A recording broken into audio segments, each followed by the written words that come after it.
Salve, salve! Esse é mais um Aos Fatos, onde a gente discute os temas de política de forma mais solta, mais descontraída, mas sem fugir dos fatos.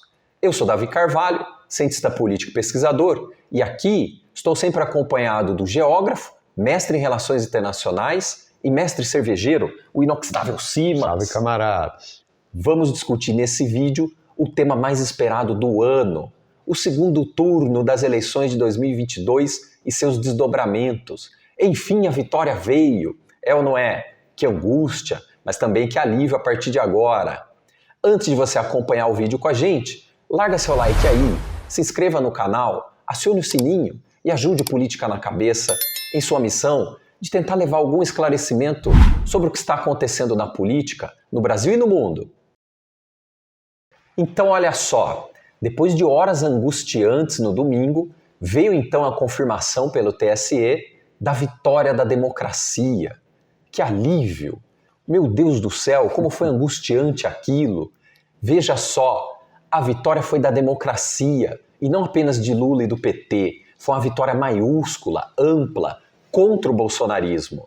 Tanto que quem acompanhou pela Rede Globo deve ter notado o jornalista William Bonner, sim, ele mesmo, dizer após o discurso do Lula: voltamos à normalidade. É ou não é, Simas? Pois é, Davi. Olha, antes de mais nada eu preciso dizer que eleição, que loucura, que sufoco. Acho que não veremos algo semelhante nos próximos 100 anos, talvez.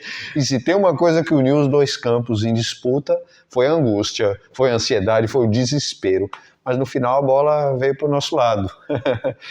Mas eu queria dizer que eu acho que a sua análise e a do Bonner estão no caminho certo mesmo, é bem por aí. A gente não fez nenhuma grande transformação, a gente voltou para a normalidade. Sim. É por isso, gente, que, a meu ver, existe um erro a gente dizer que Bolsonaro é um conservador. Um verdadeiro conservador ficaria envergonhado de ser comparado com Bolsonaro. Ele é um reacionário, ele é uma pessoa que quer destruir para levar as coisas para trás. Um conservador é uma pessoa que não necessariamente quer voltar para trás. O conservador é uma pessoa que acredita que mudanças devem acontecer dentro das regras do jogo, dentro das instituições, a partir de negociações políticas. É a linha de pensamento inaugurada lá pelo inglês Edmund Burke. Isto é ser conservador. O caso lá da Suécia, onde um governo à direita, um governo conservador é eleito, extingue o Ministério do Feminismo. Você vai dizer, pô, eles são contra as mulheres? Não. A declaração é, o nome era inadequado, mas o objetivo de perseguir a igualdade entre gêneros está mantido. Isso é ser conservador, é jogar dentro das regras do jogo. E nesse sentido, foi muito positivo a gente ver outras pessoas do campo conservador de verdade se unindo a essa luta pela defesa da democracia. É louvável a atitude de uma Simone Tebet, de um André Janones, que abraçou a campanha. E não é exatamente um cara de esquerda. Exato. Né? E a gigantesca atitude de João Amoedo, alguém Nossa, que muito bem lembrado. Não tem a menor afinidade ideológica com o PT, com o Lula, mas percebeu que havia algo maior em jogo. Foi muito honesta essa posição, não é fácil fazer isso, a gente se despir das nossas visões de mundo, mas eles tiveram essa coragem, é por isso que essa vitória é deles também e de todos nós desse campo que lutou pela democracia. Você lembrou bem do Amoedo, Simas, até porque depois do posicionamento dele, ele passou a sofrer uma pressão terrível do Partido Novo, pois é. Que infelizmente nos últimos anos veio se alinhando cada vez mais ao bolsonarismo, né? Mostrando, e eu acho que você usou precisamente os termos aí, que o Novo tem muito mais reacionários do que conservadores clássicos, não é? Acho que só isso explica o resultado do Novo nessas eleições. O Novo encolheu. Ah, é? O Novo, ele vinha em ascensão e ele encolheu. Elegeu menos gente. Elegeu menos gente, não teve um protagonismo, não teve um crescimento nem entre os jovens, onde ele tinha conquistado um nicho, e de repente quem cresceu mesmo foi o bolsonarismo raiz. Então, durante esses anos, nas votações na Câmara, eles votavam majoritariamente com o governo, né? Super alinhados. É um dos partidos mais alinhados ao governo, na verdade, nas votações da Câmara. Nossa, me parece absolutamente contraditório com o que é o partido, um partido que se diz liberal, aí sim, liberal talvez em oposição ao conservador, mas isso que Bolsonaro faz não é conservador, não é liberal, é destrutivo, é reacionário, é violento, é estúpido. É bem importante fazer essa distinção, porque é muito comum, né, colocar o Bolsonaro como um defensor dos valores conservadores. E numa perspectiva clássica, ele é muito pior do que isso. Exato. Ele é bem pior do que isso. E, na verdade, esses reais conservadores, na perspectiva clássica, né, liberais conservadores, poderíamos dizer assim, sim. são pessoas que perceberam o perigo de como o bolsonarismo vinha testando as instituições. É ou não é? Mesmo agora, pós-derrota, Simas, o cara demorou 44 horas para se pronunciar. E ainda assim, não reconheceu abertamente a derrota, não citou o candidato vitorioso, apenas disse que vai jogar dentro da Constituição, vai seguir a Constituição, assumindo, né, que vai entregar o cargo, mas porque foi enquadrado. Sempre fui rotulado como antidemocrático e, ao contrário dos meus acusadores, sempre joguei dentro das 4 linhas da Constituição. Nunca falei em controlar ou censurar a mídia e as redes sociais. Enquanto presidente da República e cidadão, continuarei cumprindo todos os mandamentos da nossa Constituição. Me parece, Simas, que a República Brasileira e a democracia brasileira, pesadamente testada ao longo desses anos, mostrou-se mais forte do que a gente imaginava. Sim. Essa é a grande conquista dessas eleições. O livro Como as Democracias Morrem, todo mundo tem citado esse livro, porque ele é uma análise muito precisa desse novo movimento de regimes não liberais, regimes de tendência autoritária. Ele cita muito bem como são importantes algumas práticas para que a democracia seja mantida, para que a democracia seja perpetuada.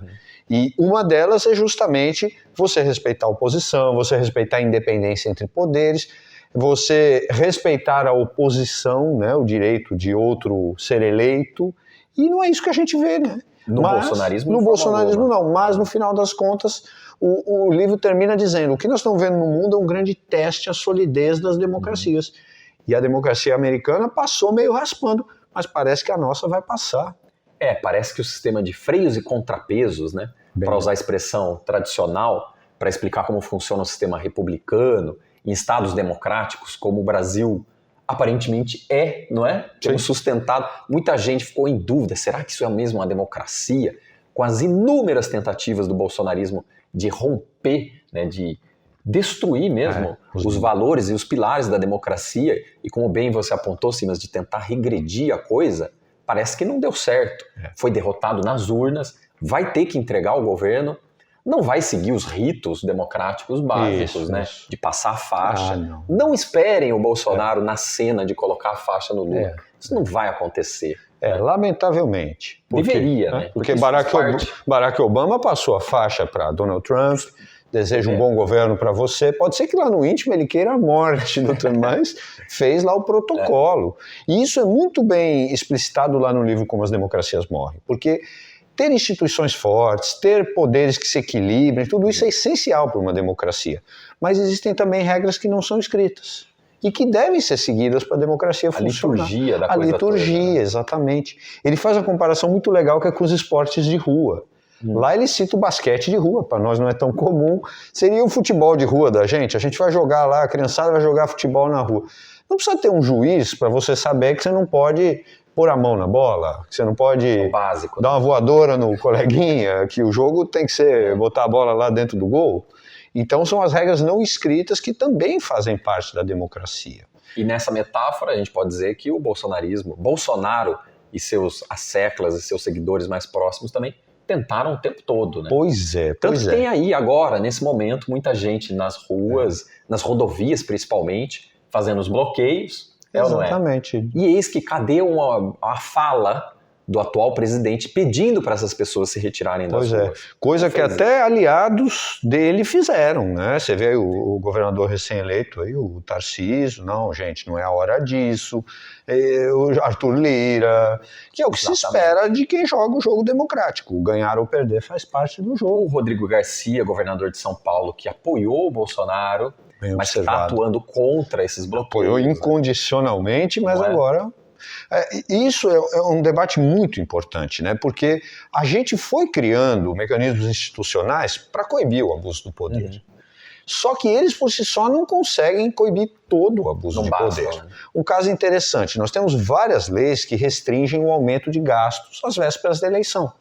justamente para que no ano eleitoral o presidente que não fez nada saia gastando e com isso vire subitamente à mesa, quase comprando votos.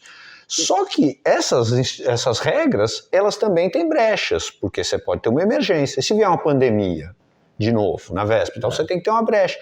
E Bolsonaro manobrou dentro dessas brechas, quebrando essa liturgia do cara. Completamente. Foram 21 bilhões de reais extras despejados nas mãos dos mais pobres, né? Via auxílio gás, auxílio taxista, acrescentando famílias que não participavam ainda, né? Não tinham o direito de receber o auxílio, passaram a receber.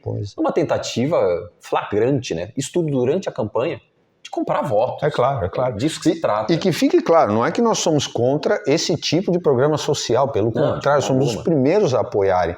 Mas esse tipo de programa ele tinha que vir sendo construído ao longo de toda a gestão. E não emergencialmente você solta um monte de dinheiro e depois já não tem nem verba prevista para a continuidade do programa caso o presidente fosse reeleito. Ou seja, também nisso, testando os limites da democracia, né? E as instituições. Pois é. E aí você citava o caso do Trump, dos Estados Unidos. Eu estou me lembrando aqui, quando eu estive no meu estágio doutoral nos Estados Unidos, eu conversava com o cientista político John Ribben, e ele me dizia isso, ele falava, olha só, isso durante a era Trump ali, né?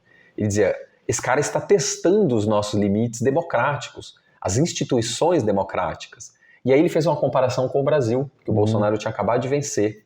Ele falou, a minha preocupação, e aí tomou todo o cuidado, Simas, com as palavras para não me ofender, né? Para dizer, puxa, você vem de um país cuja democracia talvez não seja tão sólida assim, mas ele diz, olha, a minha preocupação é que as instituições brasileiras não necessariamente deem conta de segurar, né? De conter Bolsonaro, até porque o Bolsonaro, por incrível que pareça, é pior que o Trump nesse sentido, né? É muito pior. E comparando as democracias, a estadunidense é muito mais antiga, muito mais sólida. Perfeito. Mas eis que a nossa dá sinais de vigor. Foi muito bom. Esse talvez seja o melhor resultado até para quem perdeu a eleição e saiba enxergar esse lado da coisa. É necessário, a alternância de poder faz parte. Assim como em 2018 nós perdemos, foi duríssimo. Sim. Foram 4 anos sofrendo aí, mas agora o jogo virou. Ainda que apertado, mas virou. E eu acho que é preciso lembrar também, Simas, que nessa pressão, né, do sentido de manter a regra do jogo, de segurar as instituições democráticas em pé, nós temos que ressaltar um nome aí, que é o senhor Alexandre de Moraes, ou não é? Capitaneando o processo eleitoral. De certa forma, nós demos a sorte desse ministro da Suprema Corte, do STF, ter se transformado no presidente do TSE, no Tribunal Superior Eleitoral, e conduzido aí com uma frieza, né? Perfeito. Parece um fiord nórdico, de tão frio que o Alexandre de Moraes é. Impressionante. E veio tomando medidas ali no laço, né? Pois é, agiu muito bem, agiu rapidamente no reconhecimento do resultado da eleição. E agora, no pós, né? The day after. E como o mundo dá voltas, nós da esquerda que criticamos tanto a indicação dele, né? Porque o referencial foi mudando, o bolsonarismo jogou o referencial lá embaixo. O referencial mudou completamente, e esse é um ponto muito interessante. Eu dizia pro camarada que depois agora dessas eleições, depois do bolsonarismo, quem chegar ao poder, provavelmente a gente vai achar razoável, se for a Tebet, se for a Soraya Tronic. Talvez o Padre Kelmo, não sei. Não, esse aí não. Mas eu tô lembrando uma cena do Alexandre de Moraes que foi criticadíssima, dele devastando pequenos pés de maconha, porque segundo ele íamos caminhar no sentido da destruição e do aniquilamento das plantações de maconha no Brasil. É verdade. E aí o campo progressista criticou aquilo pesadamente. Nosso ministro, a parceria importantíssima entre Brasil e Paraguai. Parceria para a erradicação da maconha, parceria no crime transnacional, parceria principalmente, e esse é o efeito mais importante, principalmente contra a criminalidade organizada. E eis que o mesmo cara está aí segurando o rojão da democracia, não é? Com um monte de golpistas nas ruas, porque é esse o termo que a gente tem que usar, né? São golpistas. É gente que não está aceitando as regras do jogo. Pois é. Realmente foi uma cena até anedótica essa. Mas aí a gente percebe como as pessoas são múltiplas, né? Como em vários momentos também a pessoa é chamada a assumir responsabilidades maiores e felizmente nessa hora o Alexandre agiu bem. Agiu super bem. E hoje, enfim, né? 44 horas depois, esse vídeo está sendo gravado pouquíssimo tempo depois da declaração do presidente de 2 minutos, uma declaração broxada. Foi ou não foi assim? Foi. O imbrochável estava lá broxadíssimo e deu uma declaração chinfrim que não pediu para os golpistas voltarem para casa, não falou isso, apenas criticou os métodos, quis jogar no colo da esquerda a metodologia dos protestos radicalizados. Mas os nossos métodos não podem ser os da esquerda, que sempre prejudicaram a população. E repetiu essa estratégia, ou essa prática, nem sei se é uma estratégia, de ameaçar e recuar, de negar sem negar totalmente, né? Então, eu não apoio, mas também não mandou para casa. Não mandou para casa. Mais do mesmo, né? Não citou o vitorioso, apenas agradeceu seus eleitores, que afinal de contas, né, o básico, pelo menos isso, claro, o sujeito tinha que fazer. Mas o que mais me incomodou, não pediu para os golpistas pararem com essa atividade. Né? E eu insisto no termo, Simas, porque eu mesmo andei usando a expressão que me parece equivocada, terceiro turno. Dei uma entrevista semana passada ao podcast Rádio Escafandro, que aliás é excelente, recomendo fortemente, e o jornalista Tomás Chiaverini, que edita o podcast, depois tuitou que nós usamos a expressão terceiro turno, que eu digo no final da entrevista que o terceiro turno estava garantido. Sabíamos de antemão que iam exercer o direito ilegítimo do jus esperneante, não é? E espernear até onde podem, pelo menos parte do bolsonarismo, como está acontecendo. Mas aí o Tomás vai tuita, Simas, dizendo o seguinte, que o termo não era muito bom, né? E a gente tinha usado no episódio do podcast, que na verdade nós deveríamos chamá-los pelo termo mais correto, que é golpistas. Essas pessoas querem golpear a democracia. Perfeito. E de novo Alexandre de Moraes acelerando, pressionando o diretor da Polícia Rodoviária Federal, que é um bolsonarista de carteirinha. Pois é, isso aí foi um ponto fora da curva um pouco preocupante. A gente vê insubordinação dentro da polícia, uma coisa muito séria. Inclusive entre as forças militares é uma coisa grave você desobedecer a hierarquia. É preocupante. Afinal de contas, quem faz a parte da contenção das forças de segurança? Se for preciso prender sujeito, quem vai fazer essa prisão? Tá então é uma questão prática aí. Armada confusão. Mas acho que este é um dano menor. Por enquanto, nós vemos a democracia muito sólida. O saldo é positivo. Felizmente. E aí, Simas, parece que chegou uma informação do TSE, vinda nas mãos do Alexandre de Moraes, a toda a militância bolsonarista que não está aceitando a derrota, de que eles conquistaram um direito, o de votar novamente daqui 4 anos. Parabéns. Porque as eleições estão garantidas daqui Muito 4 bom, anos. Parabéns. É isso aí. Estão de parabéns. Parabéns pela vitória. Parabéns. Vitória. Fica aí esse meme fabuloso, né? Saboroso meme, para esse pessoal cair em si e voltar para casa, né? Está na hora de aceitar a derrota. Isso. Façam aí as fases do luto. Isso, e façam oposição dentro das regras do jogo, é legítimo e é necessário até, governo sem oposição fica acomodado. E nós aqui e o resto do país todo vamos rumando de volta à democracia e à normalidade. Para citar mais uma vez, quem diria que eu ia citar William Bonner um dia assim, rumo e de volta à normalidade. É ou não é? É isso aí. Espero que vocês tenham gostado, mas antes de partir, ajude o Política na Cabeça. De que jeito? Larga seu like aí, se inscreva no canal, acione o sininho para não perder as novidades. Dessa forma, você nos ajuda a continuar nesse esforço de tentar levar algum esclarecimento sobre o que está acontecendo na política, no Brasil e no mundo.